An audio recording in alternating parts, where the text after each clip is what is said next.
It's 8 o'clock. This is the UK Tonight. Coming up, bruises, maggots and claims of neglect. A special report for you on the state of some care homes here in the UK.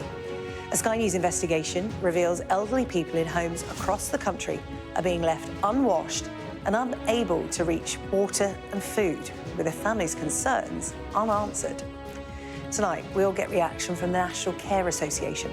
Also ahead tonight, lawyers for former nurse Lucy Letby call for a fresh investigation into her case as a panel of medical experts call into doubt evidence that she murdered 7 babies. The NHS launches a major new trial hoping to transform breast cancer screening using AI, with nearly 750,000 women expected to take part. Tonight, we'll be joined by presenter and campaigner Julia Bradbury. Plus, we'll meet the 16-year-old swapping his GCSEs for Silicon Valley after getting $1 million of funding for his tech startup. And who let the hogs out? The escaped pigs tearing up the lawns of a Norfolk village. All that to come, and much more on the UK Tonight.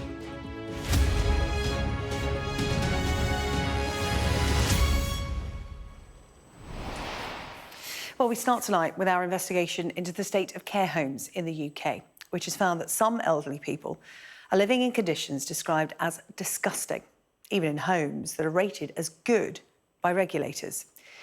Relatives have been telling us stories of their loved ones left to sleep in soiled bedsheets, with one even finding maggots in a wound. But it's not just a lack of basic care. Sky News has also found that fewer than 1 in 20 complaints are actually inspected by the Care Quality Commission, the regulator. Our social affairs correspondent Becky Johnson has this special report. Hello, Mum. Hi, Mum. This was Kay's mother, Brenda, in a care home in Sheffield not long before she passed away. What is the worst thing about what happened to your mum in that home? It's the injuries, because she had more bruises in that care home in that time than what I'd say she's ever had in her whole life. That looks painful. Also for them not being open and honest with me of how they happened. This is one where they said that she'd wrapped her straps round her arm.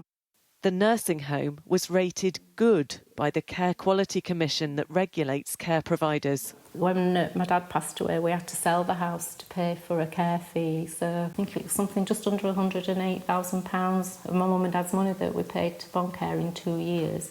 But this is when she first went into Chatsworth Grange. So that was when she first went in, yeah, just sitting up? Yeah.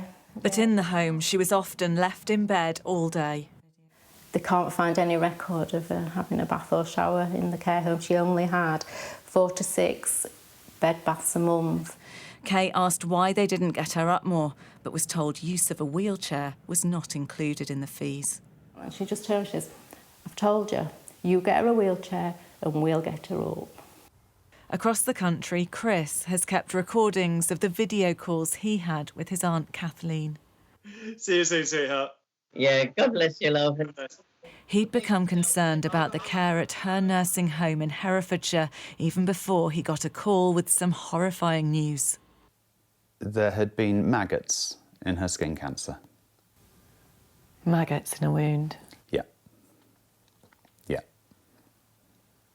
In a clinical environment. How do you feel about that? Disgusted. Disgusted that it happened. More disgusted that they allowed it to happen. She was paying a small fortune to be well cared for. He was sent an email about it, including pictures to show the wound had been cleaned. Do you think she would have been aware of it? Oh, yeah. Yeah. Yeah. How could you not be? 3 weeks later, she was dead. Despair like that is a killer.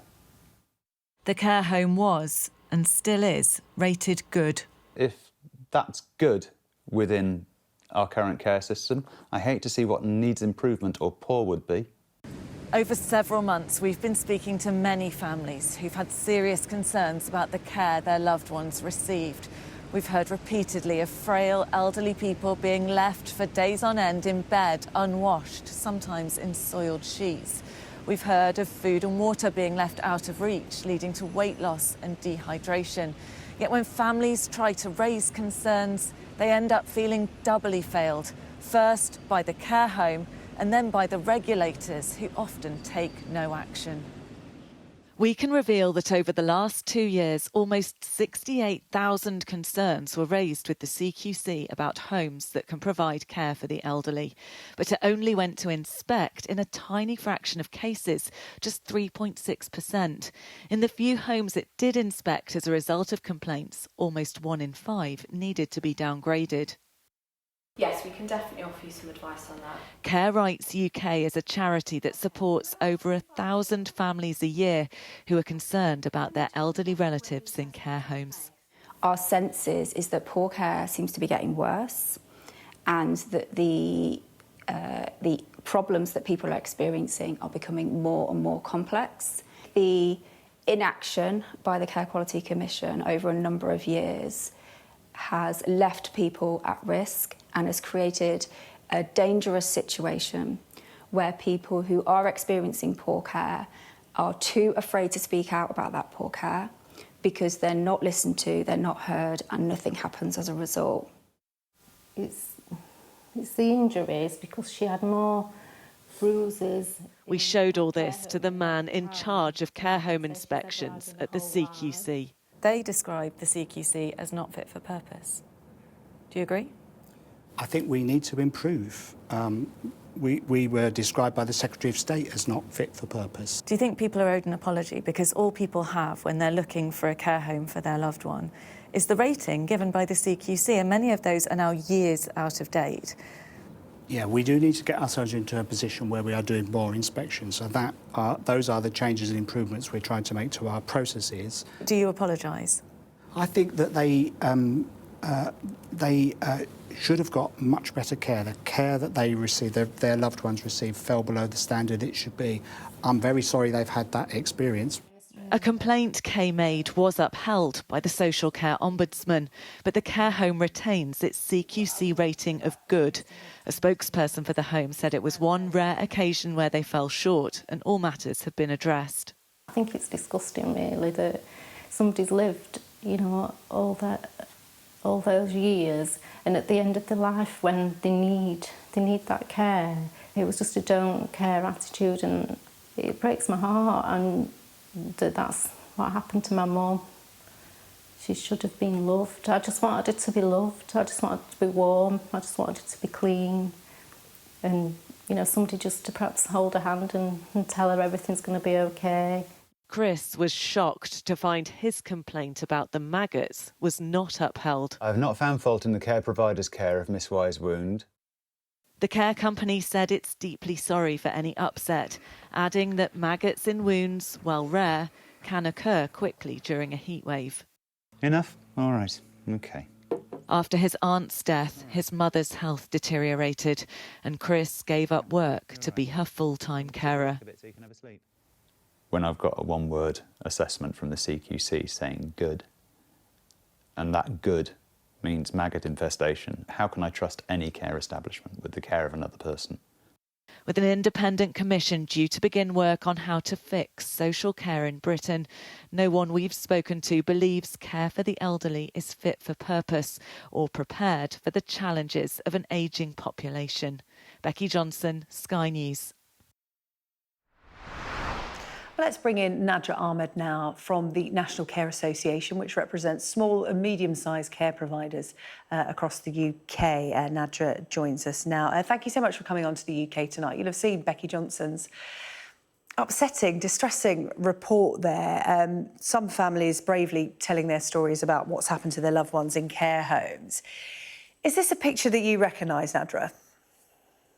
Well, I think it's rare, thankfully. It is rare. But sadly, we do have cases like this, and it is very heartbreaking. I had both my parents in care settings, and I know how challenging it can be when you've got a loved one in a care setting. You're handing over your trust to them to support them, and you're paying for that. And then to be faced with things that you're not happy with. I think that is the challenge, and I truly feel for both those cases that were highlighted and for anybody else, and really hugely surprised that the regulator hadn't moved in much quicker, and actually nothing's been done since. Yeah, well, can you elaborate on that? Because the response of the CQC hasn't been good enough for these families. And as you say, these incidents are rare, but as you pointed out, these families are paying for their expertise.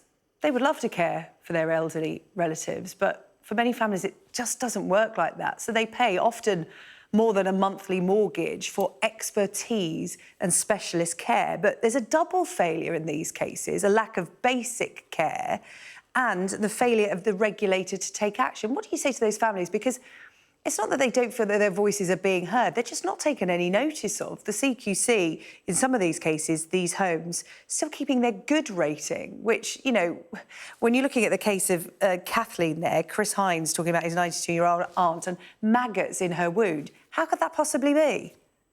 Well, I think it's not only the regulator, and we have to remember that the providers pay the regulator for their registration, so they're funded by the provider sector. And we've had huge problems. You know, the last couple of years, really since COVID, the regulator has been a bit absent, and we've called out on this. And as a matter of fact, last year at this time, it was our letter that kind of landed on their desk to say this is not right. We've got really responsible providers, good providers, the people that we support, telling us that they have, people descend on them in such a way that it's not very supportive. And yet you've got services like the one you've highlighted being not being inspected and nothing happening. I think that these are real challenges.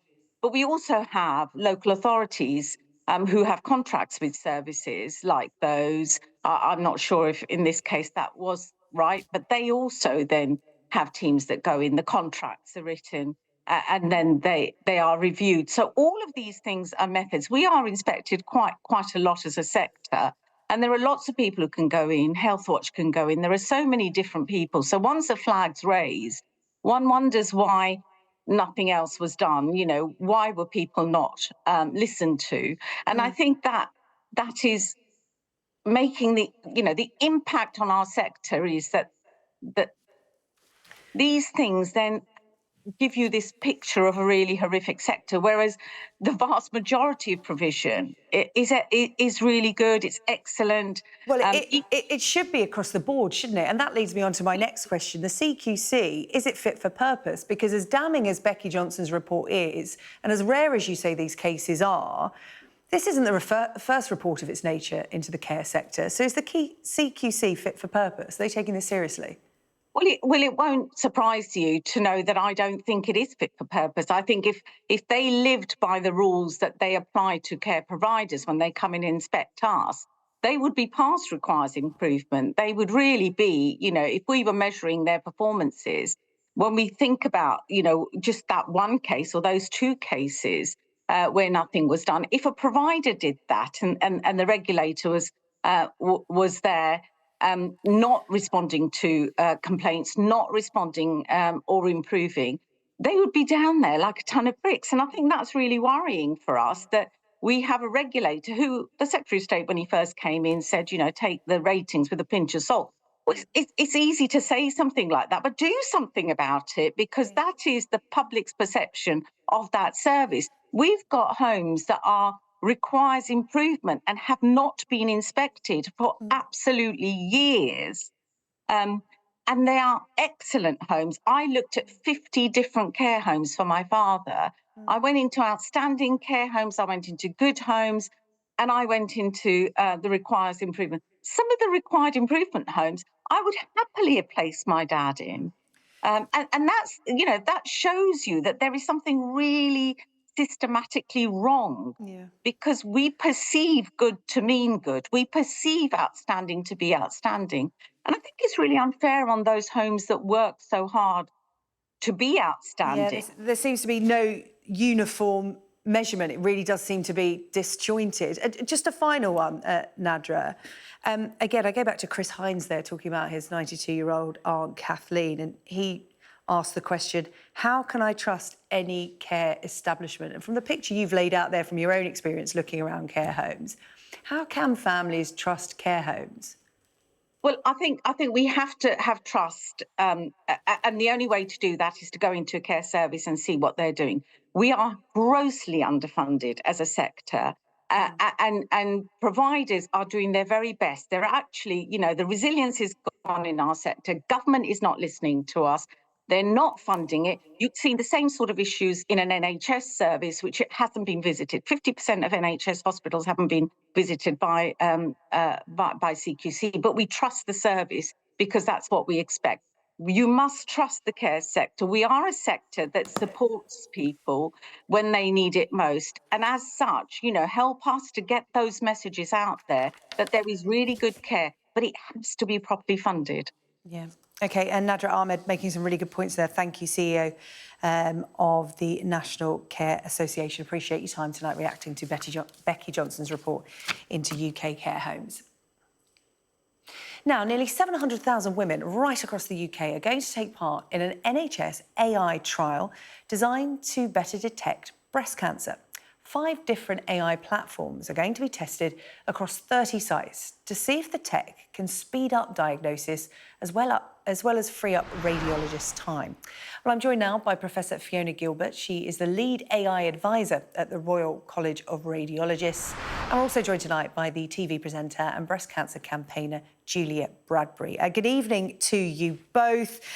This is a really exciting development. It's good to have a good news story on. Fiona, I'll come to you first. Talk to us about the impact that this could have if successful. Well, we're really excited about this study because we think that one radiologist or one expert reader working with the AI tool will be able to have the same accuracy as the standard of 2 readers, which is what happens in the UK at the moment. So we think it's going to free up doctors to do more reporting, have more timely results for patients, do more biopsies at symptomatic clinics. So we think there's going to be a raft of, positive things that come from this by making the workforce more efficient.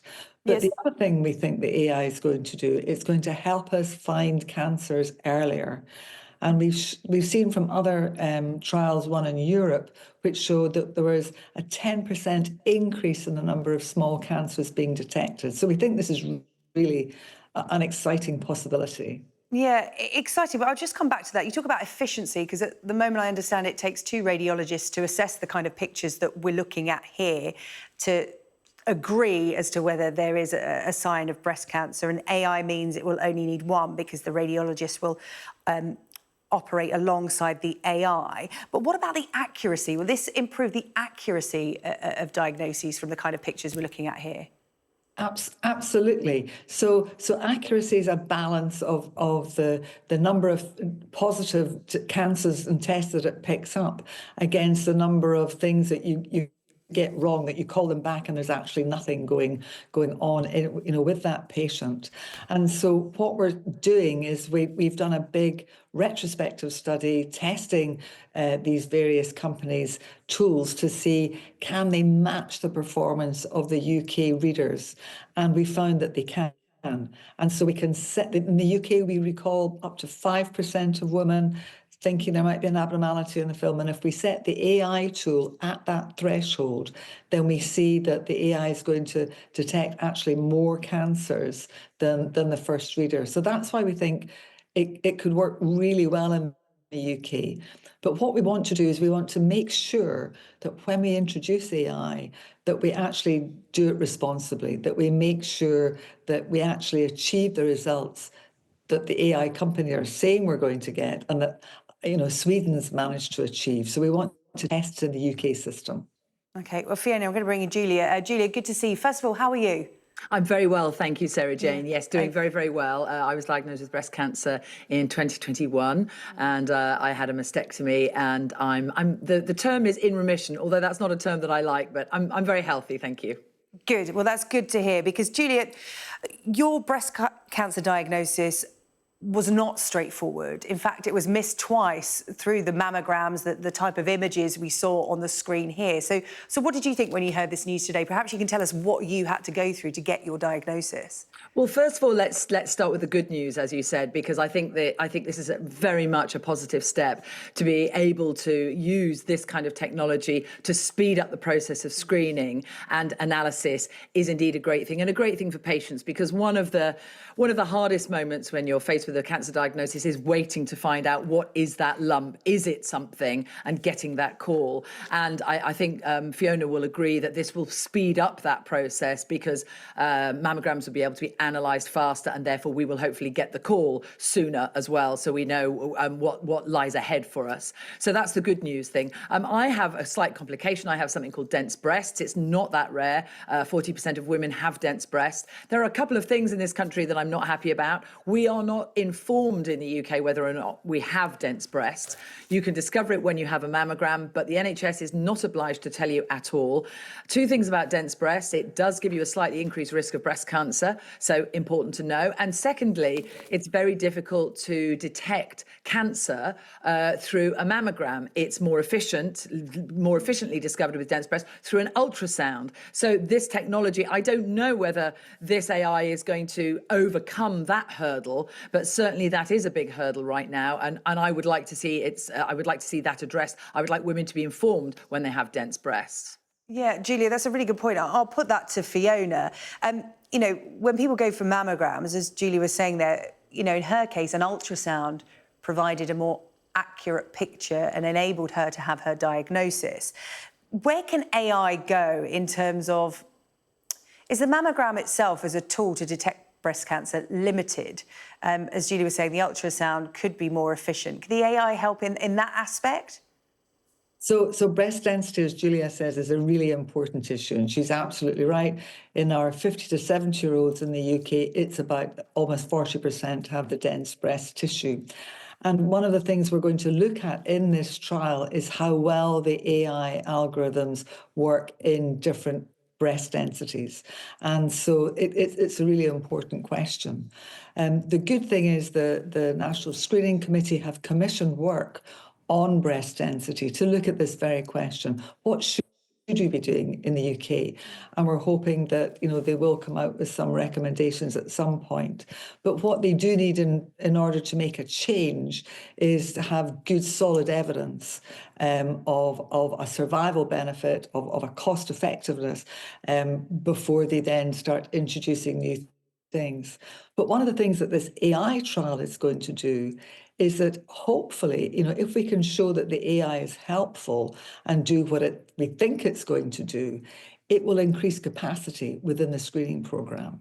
And if we can increase capacity within the screening programme, then we've got an opportunity to deliver screening perhaps in a different way, and perhaps take account of breast density if we can show that we've got tools which will actually help people with dense breast tissue and improve their outcomes. Well, this is some really good news and exciting opportunity as well in this area. And Julia, I'll leave you with the last word, because I always feel like this is always the right opportunity to, well, for someone like you who's been through it, to tell people why it's so important to get their breasts checked, like a self-check, because, you know, that's where it starts, isn't it? Just getting to know, you know, your body, and that's how this all begins. So I feel like I'll give the last word to you, to sort of this to be the rallying call. Yeah, well, thank you, Sarah-Jane. I've been talking about this today, obviously, as World Cancer Day, and I have been talking about this all day. I was on breakfast television this morning, and I'm pleased to be with you this evening because I want to raise awareness. I want to raise awareness of breast cancer, and also tell people to check themselves, to look after themselves, to take care of their health.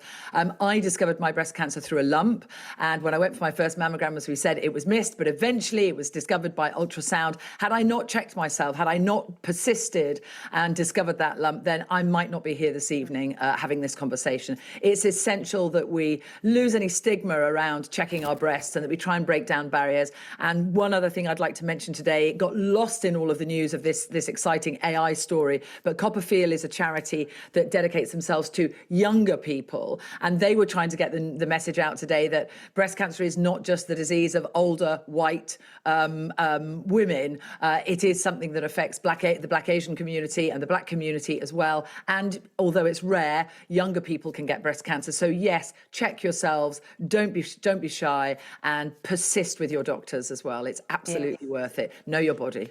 Yeah, Julia, it's always worth giving that. Yes, exactly, Fiona. It's not just women as well. It's one of those things where you always want to do this on TV because there's always that one person that says, I saw Julia Bradby or Fiona on the TV and they said to do it and I did. And, you know, they then are on that pathway to a diagnosis and a successful outcome, just like you, Julia. Julia and Fiona, thank you so much for your time talking about AI developments in diagnosing breast cancer. Good to talk to you tonight. Thank you. Thank you. Thank you. Still to come on the programme, a panel of medical experts dispute the conviction of Lucy Letby, claiming there is no evidence of murder. I'll be joined by our health correspondent, Ashish Joshi, with the details. And tributes tonight to a 15-year-old boy who died after being stabbed at school in Sheffield. His family say they are utterly heartbroken.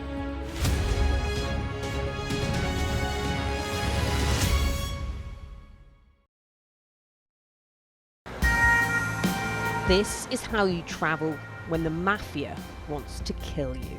He's almost given up his own freedom, but that's the price he's willing to pay. Here, they don't just arrest 'Ndrangheta mafia members, they also live among them.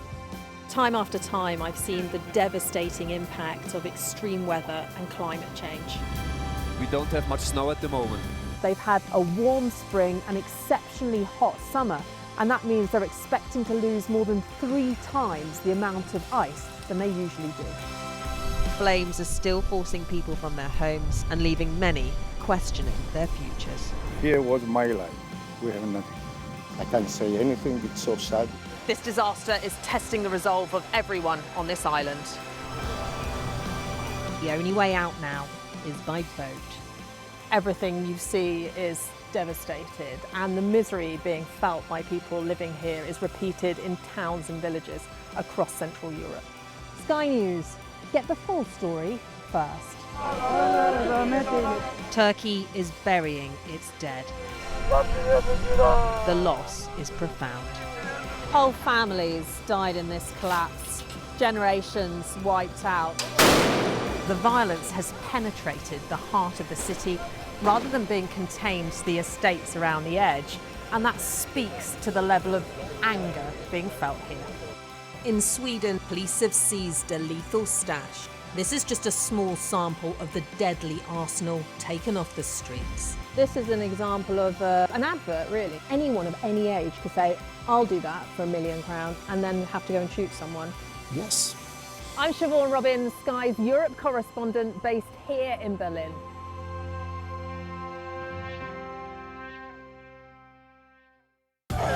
I saw police being forceful, pushing young men and women to the ground as they made almost 100 arrests. Will the cold affect your voters? Well, we have a lot of tremendous support. Free, wherever you get your news. The people here know that worse storms may well be on their way. I'm Martha Kellner and I'm Sky's US correspondent based here in Los Angeles.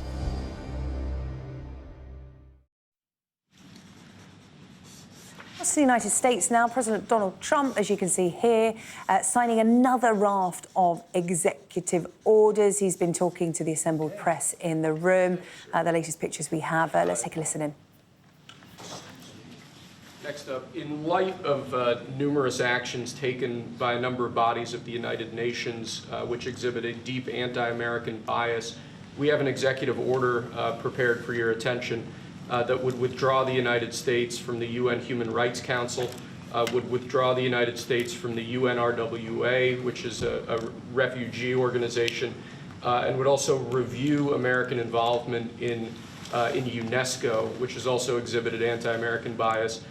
More generally, the executive order calls for a review of American involvement and funding in the UN in light of the wild disparities in levels of funding among different countries that, as you've expressed previously, is deeply unfair to the United States.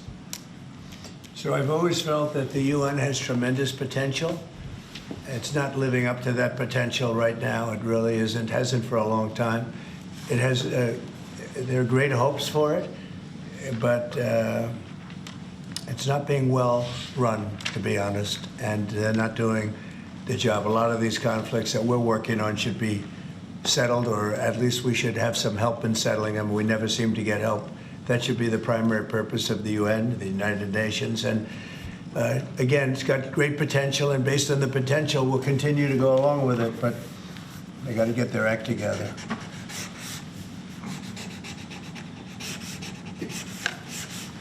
What would they need to do, sir, to get their act together? Well, they got to be fair to countries that deserve fairness. They have some countries, as you know, that are outliers, that are very bad, and they're being almost preferred as countries to those that do their job and are doing a good job, and they have to really, they're going to end up losing, a lot of countries are going to end up losing their credibility like other organizations, and then they're going to be nothing. The potential of the United Nations, and not everybody agrees with me on this, the potential of the United Nations is fantastic if properly run. So we'll see what happens. How much money are you willing to take away from them? Well, we're taking away a little bit, but we're not looking to take away money. This is so important that we're really, as you know, the United Nations is largely funded by us. But, and it shouldn't be. It should be funded by everybody, but we're disproportionate, as we always seem to be. But it's something that if it ever lived up to the potential, in 10 minutes it would make up the difference. That's the kind of power it could have. Right now, it doesn't have that power. Next, sir, this is a national security presidential memorandum that seeks to impose maximum pressure on the government of the Islamic Republic of Iran. Many of these provisions are similar to actions that your administration took during your first administration. The basic idea here is to have every department and agency, or many departments and agencies in your government attempt to sanction and control Iranian activities, particularly relating to the Iranian nuclear program and the Iranian export of terrorism through support of various proxy groups abroad. And the intent here is to give you all of the possible tools to, I'd say, engage with the Iranian government to ensure that going forward they are less of a malign actor on the world stage. So this is one that I'm torn about. Everybody wants me to sign it. I'll do that. It's very tough on Iran. It's what we had before. We would have never had the problem. You would have never had October 7th. We would have never had the problem had the election gone a different way, which it should have. But this one, I think, more than made up for it. I think we're doing things, and it shows that more than made up for it, much more historic. The Iran situation, hopefully, we're not going to have to use it very much. We will see whether or not we can arrange or work out a deal with Iran, and everybody can live together, and maybe that's possible, and maybe it's not possible. So I'm signing this, and I'm unhappy to do it, but I really have not so much choice because we have to be strong and firm, and I hope that it's not going to have to be used in any great measure at all. It'd be great if we could have a Middle East and maybe a world at total peace. Right now, you don't have that. When I left, you had peace all over the world, and now you have the world is blowing up. As you know, Bibi is coming in to see me later. Others are coming in to see me. We'll see what we can do. But I'm signing this, and hopefully it will be a document which won't be very important, will hardly have to be used. So what kind of deal would you be prepared to make? Well, we're going to see. I mean, we're going to see. They cannot have a nuclear weapon. With me, it's very simple. Iran cannot have a nuclear weapon. We don't want to be tough on Iran. We don't want to be tough on anybody, but they just can't have a nuclear weapon. Mr. President, are you going to engage in conversations with your counterpart in Iran? I would. Do you want to block the sale of Iranian oil to other nations? Well, we have the right to do that, and that's what I did before, and they had no money. They wouldn't have had the money for Hamas or Hezbollah and anybody else. It could have been solved. This thing, it just, if things went the way they should have, this would have been over long ago, but it's not over. How close do you think Iran is to developing a nuclear weapon? I think they're close. I think they're close. They're too close. But again, you could go back 4 years, I would have said they would have had it during this intervening period. But they're pretty close, Peter. And why say that you're unhappy to sign it if it's Iran and their proxies who have threatened to retaliate against you and your team by killing you guys for taking out Soleimani? Well, they haven't done that, and that would be a terrible thing for them to do. Not because of me. If they did that, they would be obliterated. That would be the end. I've left instructions. If they do it, they get obliterated. There won't be anything left. And they shouldn't be able to do it. And Biden should have said that, but he never did. I don't know why, lack of intelligence, perhaps. But he never said it.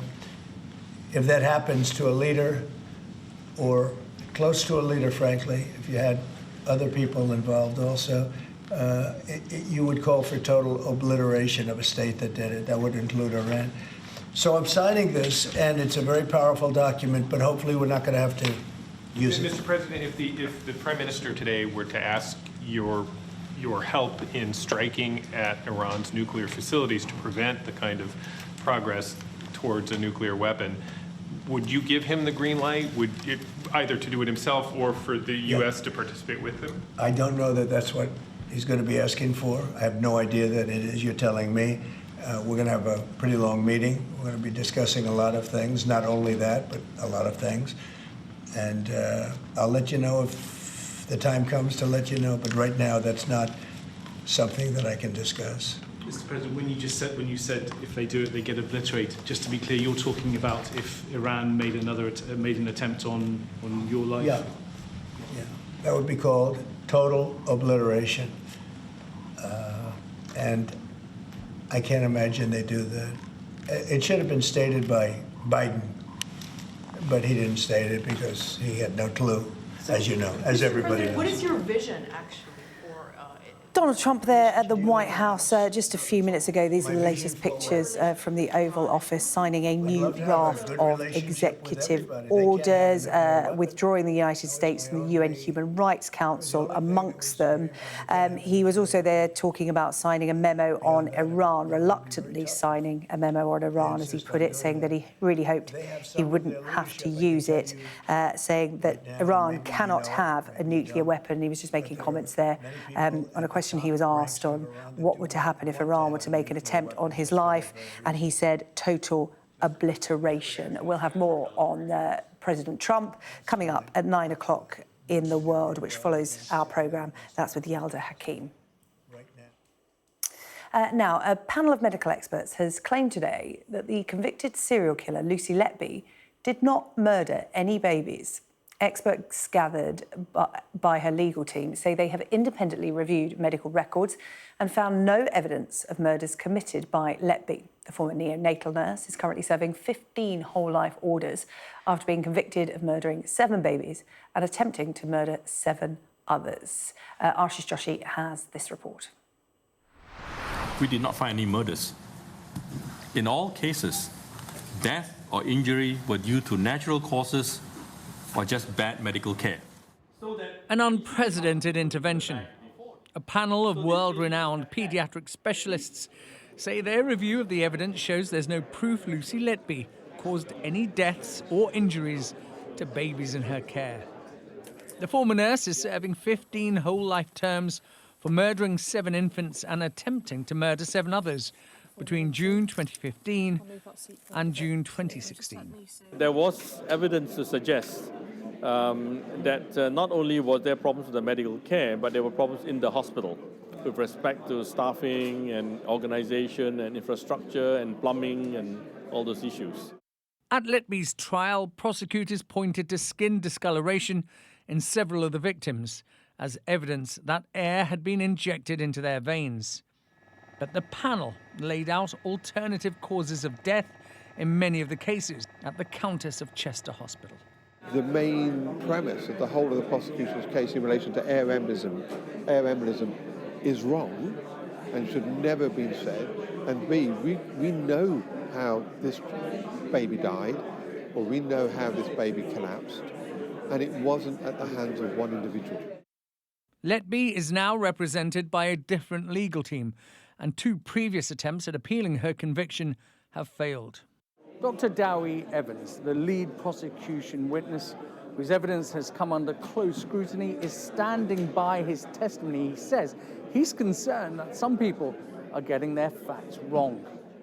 The Criminal Cases Review Commission has announced it will now review Letby's case, but warned that speculation has been driven by some parties who've only had a partial view of the evidence.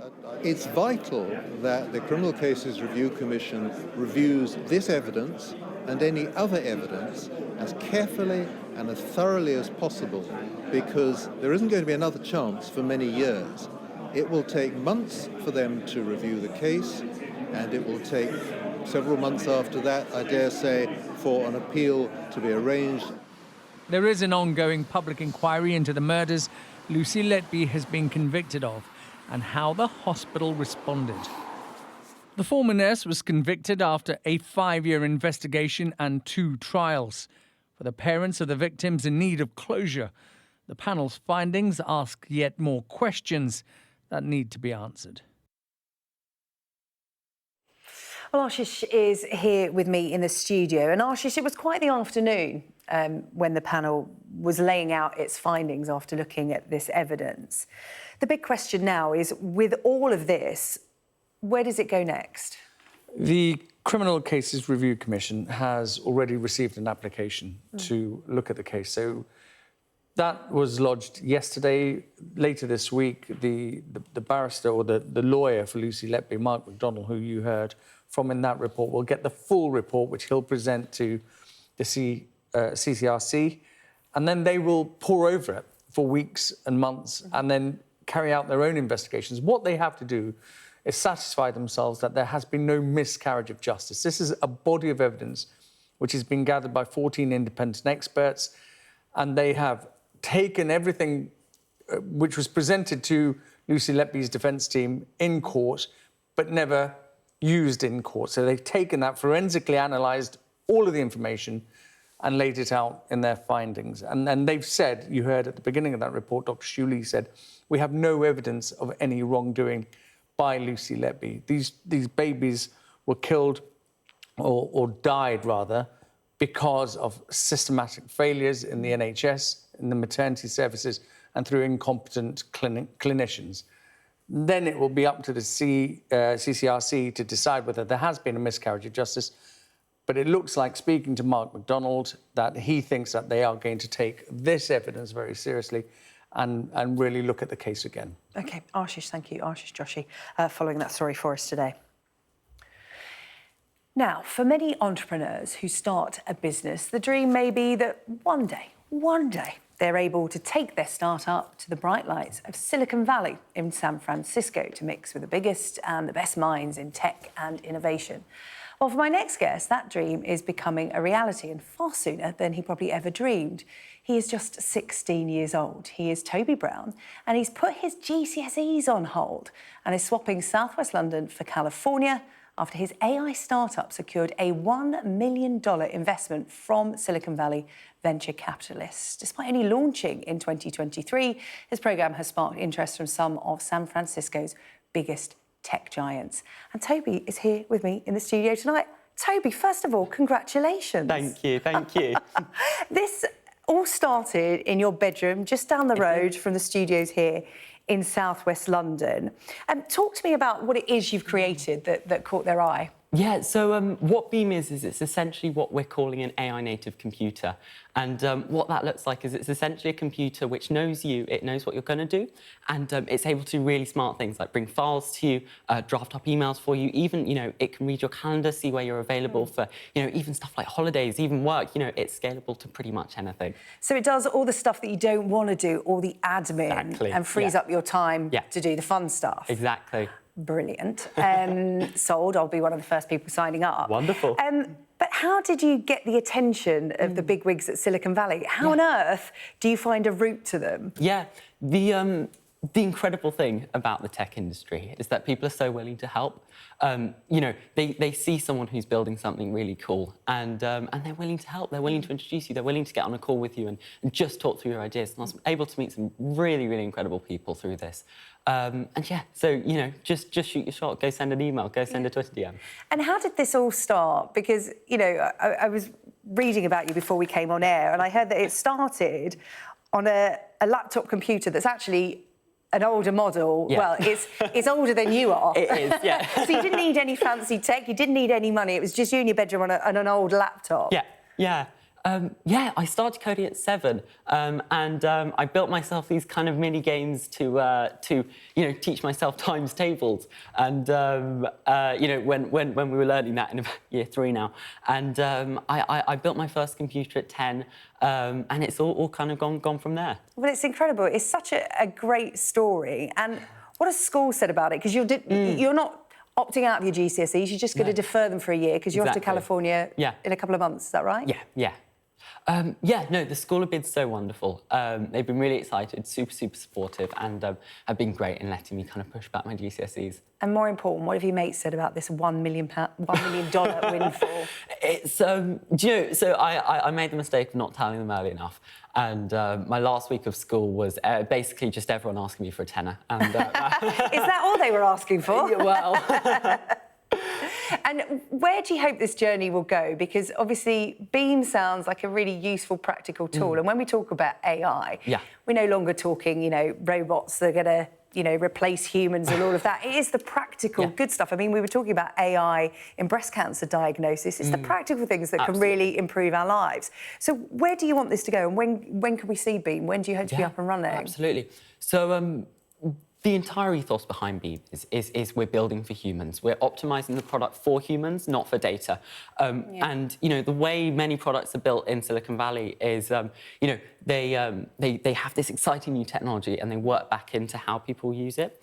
We're working the complete opposite way, where we've tested so many different interfaces, so many different ways of using Beam, and we've come to this bit we're really excited about for how people use it, the most human way of interacting with it, and then we're working back and working out that technology, and what's great is that technology works. And who was your idol? Who did you want to be when... Well, I see when you were growing up, you're still growing up, you're 16, you've got so much more to come, but, you know, who did you look at and think, you know, that's who I want to be like, or I want to be better than? Better than. It's, you know, it's the classic, but it's got to be Steve Jobs. I think he really did kind of what we're aiming to do with just computers, and we're trying to take that same ethos and implement that for AI. Yeah, not Elon Musk or Jeff Bezos or anything like that. No, they weren't there. But in terms of GCSEs, just out of interest, because a lot of people will be thinking, this could be some good careers advice, you know, going into GCSEs. What are you planning to take? Yeah, so I'm doing computer science, of course. Obviously. I'm doing geography, and I'm also doing history. Excellent. Well, listen, good luck. Really looking forward to seeing how you get on. Toby, congratulations. Really inspiring story. That's Toby Brown there, backed by Silicon Valley venture capitalists to the tune of $1 million. Really good to see you. Thank you. Thank you. Thank you. So to come on the... In the last 5 years, more than 13,000 farmers have left agriculture in the UK. Is it going to be viable for the future? No farmers, no food! The frustration, the anger, the fact that so many of them are at risk of going bust has now become too much. You've got to keep hope, because one day it's going to be okay. I'm Dan Whitehead, Sky News' West of England and Wales correspondent. It's scary what's happening in the country. It's the illegal migrants that we don't want here. How difficult is this to police tonight?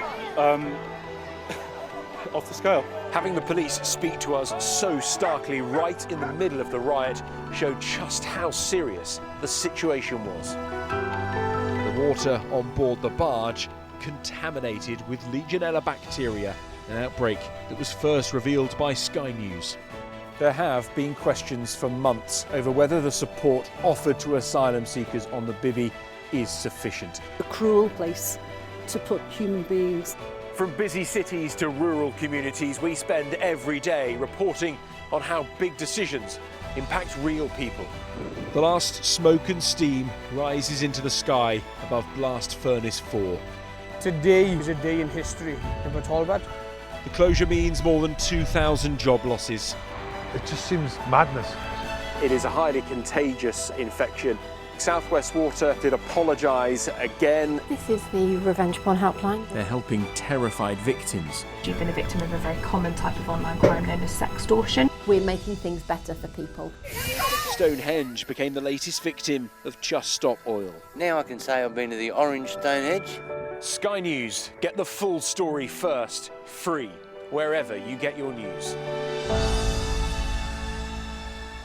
The Premier League is exclusively on Peacock. Two of the league's biggest clubs find themselves at the wrong end of the table. And the mood turns extremely sour. Desperately chasing a win to turn their season around. That's a beautiful finish. Tottenham Hotspur. To Eriksen. Back towards Ahmad. Manchester United. This is the Premier League. February 16, only on Peacock. Hello, welcome back. Coming up, the residents of a Norfolk village who say they are being terrorised by escaped pigs. Stand by for the details. And the video as well, it's quite something. But first, Teddy is here with the sport. And Teddy, we are talking about Warrington Wolves Stadium. It's getting a bit of a rebrand for their Super League season opener, and it will be known as, there's a big clue behind me. It'll be known as the Luke Littler Stadium. Not for any random reason, not just because he's the world champion, because Luke Littler hails from Warrington. He's going to be there. I was going to say, he's going to be there, yeah. On the night, they're playing the Catalan Dragons, Friday the 21st of February. He's going to lead the team out. Then at half-time, he's going to be paraded around the field with his world title. 18 years of age now, so maybe have a beer in hospitality as well now. I mean, that's just a sign of how big Luke Littler and darts has become, right? 5 million watched his losing World Championship final last year. I think more than 3 million watched it this year. Yeah. Millions of people watching on Sky Sports. Big numbers, and he's become a household name. A millionaire, I think, in prize money for playing darts. Beat Michael van Gogh in the final this year. Remind me but how old before he is? that, he's 18. January the 21st, he turned 18. We've just had Toby Brown in here, 16, $1 million offer from Silicon Valley. Luke Littler, I mean, we're underachievers. I still think we're going to make it big at some point. I know. But yeah, we're getting on a bit. We better hurry up. We're certainly pacing ourselves, aren't we, compared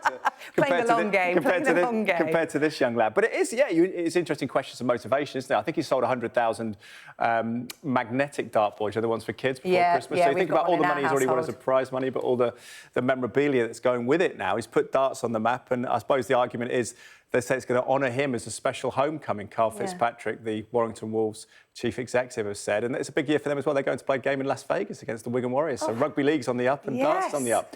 New contract for Sky Sports as well, 5 years until 2030. So it looks like it's going to be a good time for the sport. Darts ain't going anywhere, is it? Certainly not. It's not, but it's a big night in football as well. Big stories anyway off the back of deadline day. We'll hear from the Arsenal manager who's a little bit disappointed in just a second. Staying connected is vital for business. Sky Business sponsors this report. I've had a wonderful career in football, but now I want to give something back. I want to help our game's young players. Whether you do or don't make it, you're prepared for life itself. One player makes it, then I've done my job. This time I'm looking at other ways we can support our younger footballers. I still have them dreams that normal parents have. It's exciting to know that you've got a child who actually has a love for something and wants to pursue it. Have you not owned it yet? No.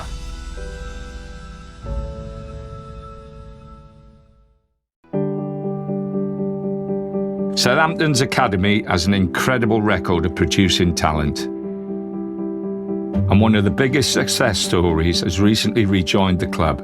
But could there be another Adam Lallana making his name in red and white in the future? I'm just like a normal parent. I'm excited that my lad's in the system. I'm probably more excited watching his games than I'm playing my games now. I'm a very fortunate parent that I have support as well, so when I can't take Arthur, Sky Business sponsors this report. Now, residents in a quiet, quaint village in Norfolk say they are being terrorised by a group of escaped pigs that have been tearing up lawns for months. The hogs have broken loose from a farm in Galveston on a number of separate occasions, and they've gone round digging up residents' garden. But it's not quite clear how they keep escaping. The farmer's saying he's got proof that someone is letting them out on purpose. And this is the kind of damage they're doing. Let's speak to local resident Colin Williams, who joins us now. It was his front garden you just saw in CCTV there. And Colin, what on earth's been going on? Wish I could explain it to you. The pigs have been escaping since August last year. And I had my first visit from them 6th of January this year. I didn't know that they were escaping. Word hadn't reached my end of the lane. And it seems that they work their way through a garden, and then the next time they escape, they go to the next garden, and then the next garden, and then all the way down to the bottom of the lane nearly now. I mean, they're making a right mess of your front lawn. What's the damage that's been done to your property? Because, you know, anyone with lucky enough to have a patch of grass in their front or back garden knows that, you know, it's no mean feat to keep it looking nice. No, you're quite right. I mean, it's difficult to see the perspective there, but it is. It goes up and down now. It never used to do that. It's got valleys and troughs in it and all sorts. It needs. I don't know. I'm not a landscaper, but scalping and returfing, I'm guessing. But that's what. And who's going to pay for that? Because that's the problem you've got now, isn't it? Because the question is, you know, we joke about it, who let the hogs out? But that is the big question. Well, nobody seems to know the answer. Yeah, it's you know, there's three main problems here. One is it's a danger on the highway. You know, it really is. These pigs are heavy. They're big things, and cars come down our tiny little lane, and it's got a bit of a blind bend on it. And if they come round and hit a pig or swerve to avoid it and hit something or someone else, that's really bad news. So there's that. There's obviously the repairing of my lawn, which I'd very much like to see that done. The owner of the pigs is telling everybody that he has offered to pay for the damage, but I haven't seen any money. So make of that what you will. Well, you know, that's going to be quite the cost if this has been happening since August last year. Are the police involved? You know, what course of action can you take? The police have been called whenever we find them in the highway, but of course most of this damage, including what you're watching there, we're completely unaware it's happening. Thanks to CCTV, once I've seen the damage, I can wind back and have a look. What did you think when you saw this? I can't put it into words. It's only a garden. You know, there's worse things going on in the world, but it is. You know, it is my garden. It's one of three gardens in a row that's been destroyed. And now, you know, people used to come across the level crossing into this sweet little bit of the village and say, oh, that's nice. That's a nice looking village. Now, it looks like a diabolical mess. OK, well, listen, Colin, I hope you get this sorted. It really is like the plot of a TV tea-time drama, but it's causing absolute havoc in your village. That's Colin Williams, their resident, whose garden has been turned upside down. Thank you.